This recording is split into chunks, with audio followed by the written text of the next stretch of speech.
Vamos a trabajar primero viendo qué es un modelo y cómo funciona, para qué sirve un modelo mental.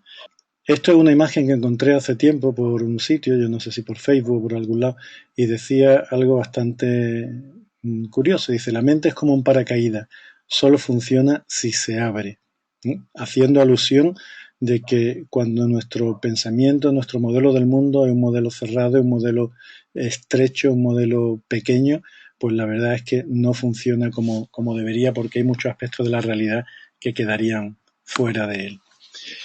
Corrientemente me encuentro yo muchas personas que en un momento determinado de su vida, cuando acuden a consulta, quejándose de algo que no les funciona bien en su vida, que les genera una cierta tensión, un cierto estrés, una cierta ansiedad con mucha frecuencia, refieren: es que yo soy así. Y añaden: y no puedo cambiar, ¿no? Y eso es una creencia bastante limitante que tienen introyectada dentro de su modelo del mundo, y eso les impide comenzar a realizar los cambios necesarios para poder de alguna manera transformar su vida en algo mucho más placentero en lugar de una vida de tipo sufriente. Las personas que afirman esa frase, que dicen yo soy así y añaden y además no puedo cambiar, están de algún modo autolimitándose en su proceso de desarrollo. Porque si una de las cosas que ha demostrado la ciencia últimamente es la enorme capacidad que tiene nuestro cerebro para establecer cambios, para establecer nuevas conexiones, es lo que se llama la neuroplasticidad, de tal manera que cuando hay un fallo, una zona que deja de funcionar de un modo determinado, si la persona está suficientemente bien entrenada y hace los ejercicios convenientes, se puede llegar a compensar esa pérdida.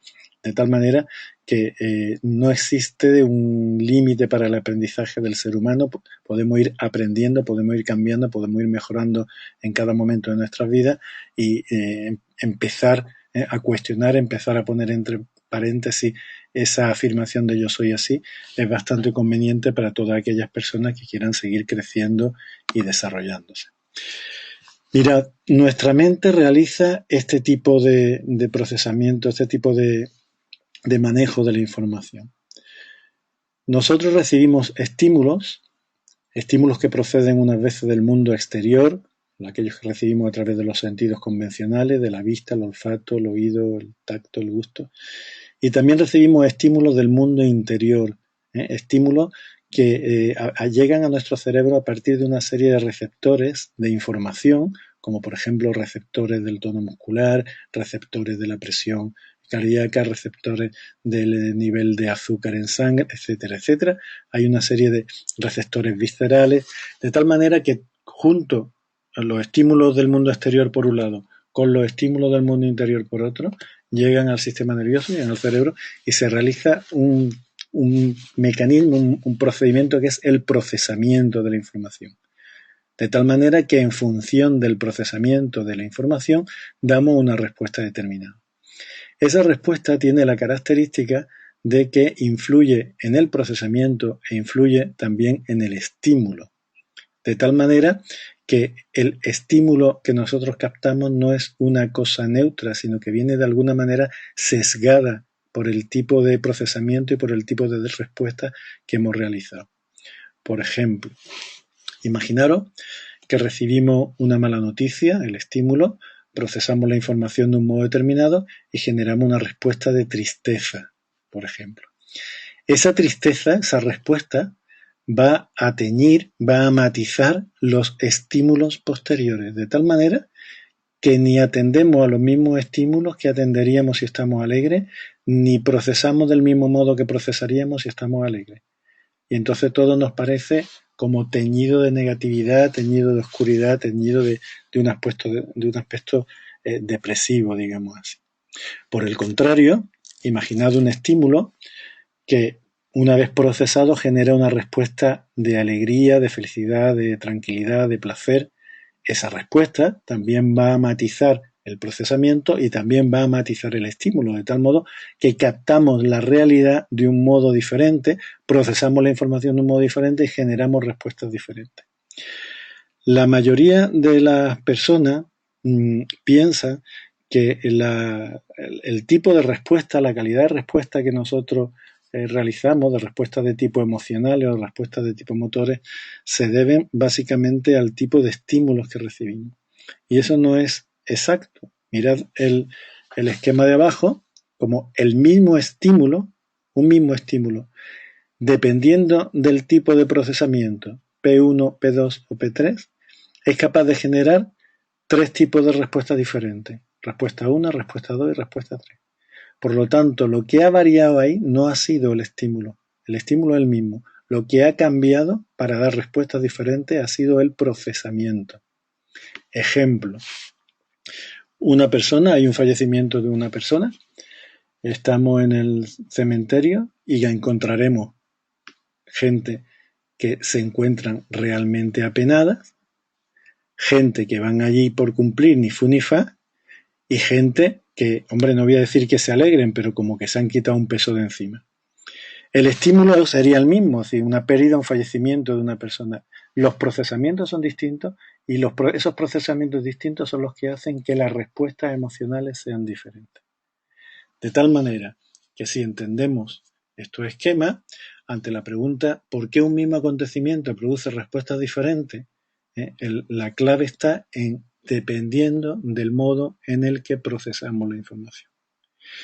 En general, una persona normal, una persona corriente y moliente, que no esté entrenada a nivel de mental ni haya hecho ningún tipo de proceso de trabajo interior, pues lo normal es que cuando se siente de un modo determinado, echa la culpa al estímulo, es decir, echa la culpa al mundo exterior, echa la culpa a lo que hay fuera.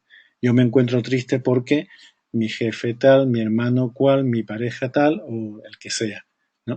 Y entonces, si ellos cambiaran, yo sería feliz. La realidad nos demuestra que hay veces que esas personas cambian o desaparecen de la vida y la persona sigue estando igual de deprimida o de mal que estaba antes. Yo a veces he contado ejemplos de algunos casos que he tenido de personas que se encontraban muy mal pues porque su marido no se llevaban bien.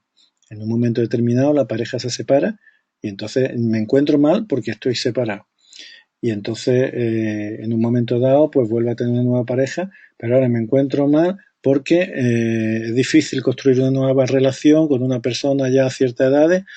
De cuando eso se estabiliza, pues ahora me encuentro mal porque en el trabajo, y así, cada vez que se arreglaba la aparente causa exterior, la persona seguía encontrándose mal, achacando la causa a otro aspecto diferente.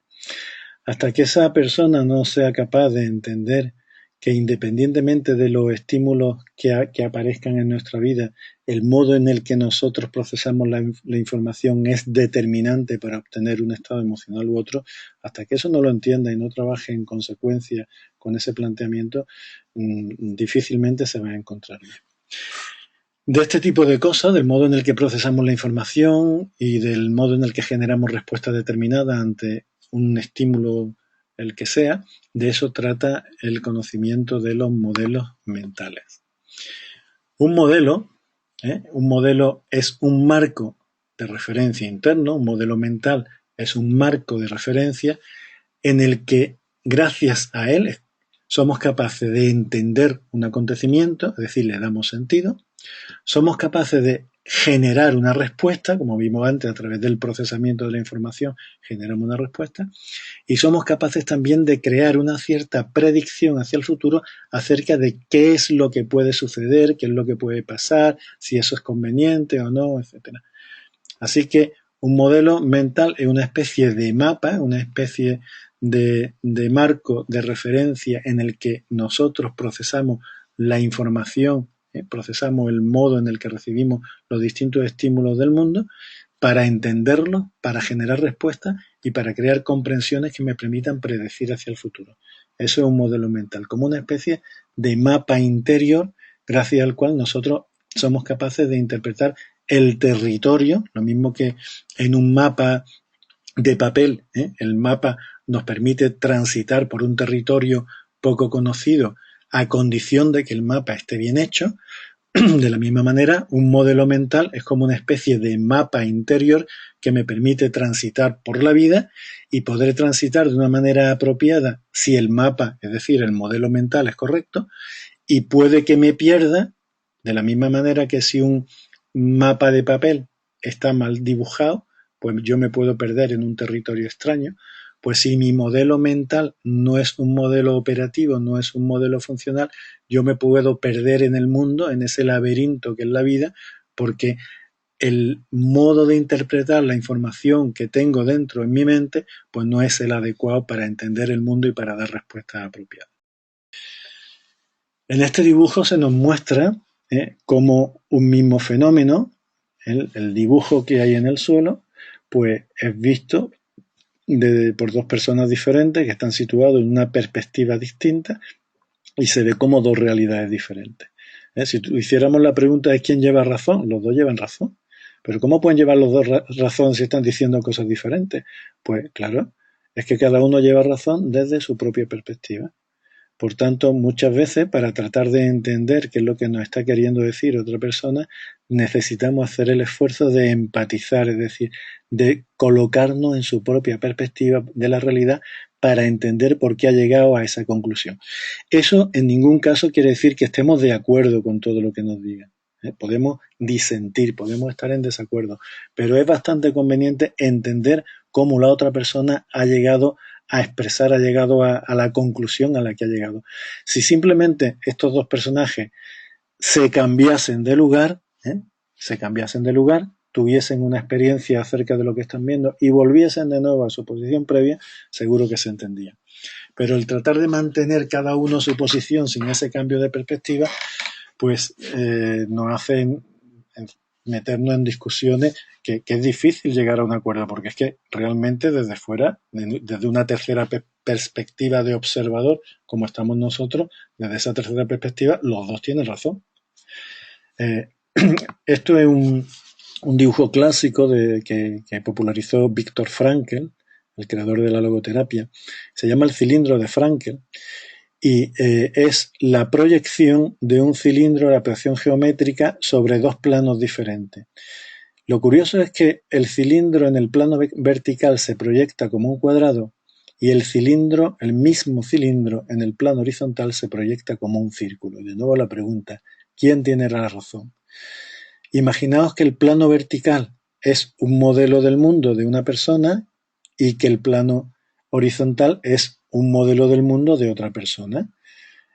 Ambas personas dirían, no, esto es un círculo, el otro diría, no, esto es un cuadrado, pero si mi experiencia es nítidamente de un cuadrado, y el otro, no, si mi experiencia es nítidamente de un círculo, y jamás se pondría de acuerdo.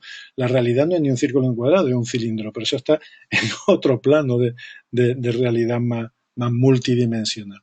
Esos dibujitos nos hacen entender que muchas veces nos encerramos en ver quién tiene razón, si yo tengo razón o tiene razón el otro, en lugar de cuestionarnos nuestro propio modelo para que llegue a ser operativo y entender la realidad desde distintos puntos, desde distintas perspectivas. Podéis imaginar con el ejemplo anterior, el de las personas que miraban ese número en el suelo, y con el ejemplo actual del cilindro de Frankl, que aquel sujeto que es capaz de cambiar de perspectiva, en este caso aquel sujeto que es capaz de cambiar de plano, ¿no? De irse de un plano a otro, incluso a un tercer plano, un cuarto plano, y ver el cilindro en distintas perspectivas, ese individuo tendrá una información mucho más completa, mucho más inclusiva y será capaz de entender los puntos de vista de los demás. Hay una máxima en el tema de los modelos mentales y es que un modelo amplio puede entender a un modelo pequeño, pero nunca al revés. Un modelo pequeño difícilmente puede entender las afirmaciones de alguien con un modelo mucho mayor porque quedan fuera de su capacidad de comprensión. Bien, un modelo mental, como os decía antes, que era una especie de mapa, un mapa tiene el límite. Nosotros podemos tener un mapa de la provincia de Málaga o de Málaga capital o de toda España o de una comunidad autónoma o de Europa. Habrá unos límites del mapa y lo que está fuera de esos límites pues queda fuera del modelo y queda fuera de la comprensión.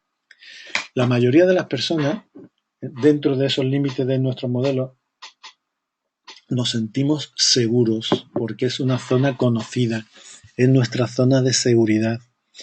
Pero encontramos al mismo tiempo que nos sentimos seguros en esa zona de seguridad, pero estamos limitados porque esa zona de seguridad nos impide el desarrollo hacia aspectos nuevos.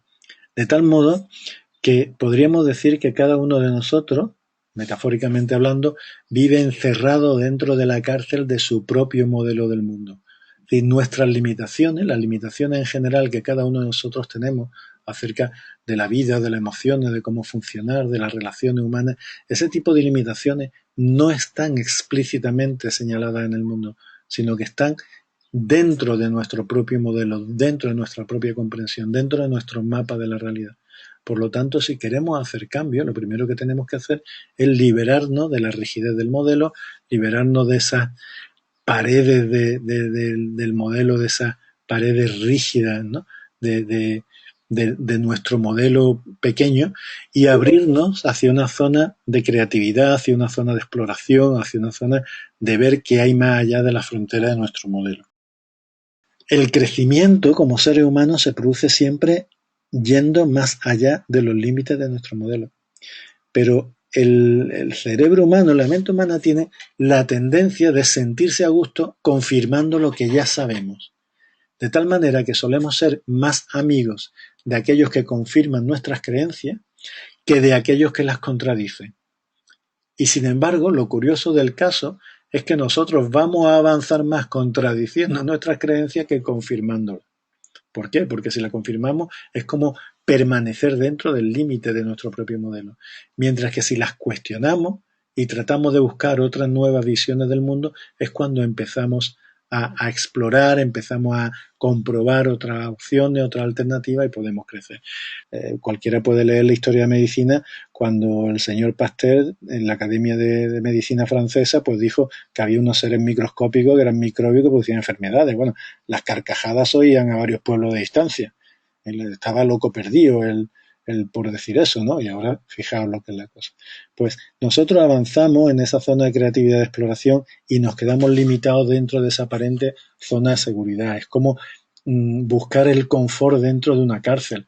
Pero para una persona que ame la libertad no le es suficiente el confort dentro de la cárcel. Quiere salir fuera, quiere explorar el mundo.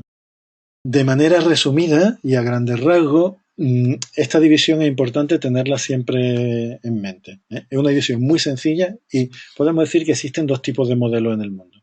Los modelos limitantes y los modelos potenciadores. ¿Cuáles son los modelos limitantes? Pues aquellos que nos mantienen dentro de la cárcel, o sea, aquellos modelos pequeños con creencias erróneas, distorsionadas, que nos hacen sufrir más de lo que deberíamos y que nos impiden transitar por la vida de una manera potenciadora y desarrollando nuestras habilidades y nuestras capacidades. ¿Qué es un modelo potenciador? Un modelo potenciador normalmente es un modelo que está conectado con los procesos de aprendizaje y que permite ir avanzando, permite ir creciendo progresivamente, permite desarrollar nuestra potencialidad y nos permite adaptarnos de una manera funcional y operativa a los cambios del medio ambiente. Entonces, ¿qué es lo deseable? Pues lo deseable es pasar de un modelo limitante a un modelo potenciador. Hay modelos que son francamente limitantes, son muy, muy limitantes, y hay otros que simplemente tienen aspectos limitantes. Sea como fuere, nuestro trabajo personal, nuestro trabajo de desarrollo consiste en identificar esos aspectos limitantes de nuestro modelo y trabajarlos, transformarlos para que lleguen a ser potenciadores y nos permiten vivir nuestra existencia de una manera mucho más armónica, más saludable y mejor en general. Porque hay una cosa que debemos de tener muy claro y es que tratar de sanarnos, y cuando hablo de sanar, la noción de salud que nosotros proponemos en Sofrodinamia es algo así como el arte de vivir, es decir, la posibilidad de desarrollar esa capacidad de vivir plenamente, de llevar una vida plena, no es posible llevarla a cabo desde un modelo enfermo, desde un modelo limitado. Para sanar globalmente, para vivir mejor, necesitamos transformar nuestro modelo y hacer que nuestro modelo mental sea un modelo de tipo potenciador. Un modelo potenciador, un modelo sano, como dije antes, es un modelo flexible, es un modelo adaptable, es un modelo inclusivo, es un modelo muy conectado con todos los procesos de aprendizaje, y en el caso de las personas que se enfocan hacia el desarrollo humano, pues el propósito es el despertar. Cuando hablo del despertar, no le estoy dando un aspecto orientalista, ni estoy dando una cosa queriendo decir algo lejano, ¿eh? Cuando nuestra mente está ofuscada, decimos que estamos dormidos, y cuando nuestra mente está lúcida y tenemos una capacidad nítida para funcionar en el mundo, pues decimos que estamos despiertos. Entonces eso no es algo lejano, sino que es algo cercano, no es algo oriental, sino que es algo válido para todo el mundo. Después cada uno, según su disciplina o su creencia o tal, podrá darle los matices que quiera, pero en general despertar es algo así como tener una mente lúcida, y eso es algo universal a lo que todos debíamos de aspirar. Por tanto, esas son las características de un modelo potenciador, y a través de un trabajo determinado en el que, como he dicho antes, tenemos que identificar esas partes limitantes, tenemos que ir trabajando las creencias, tenemos que ir transformando creencias limitantes en creencias potenciadoras. Todo eso es un trabajo progresivo de desarrollo personal. Seguiremos hablando de estos temas en futuros vídeos. Muchas gracias.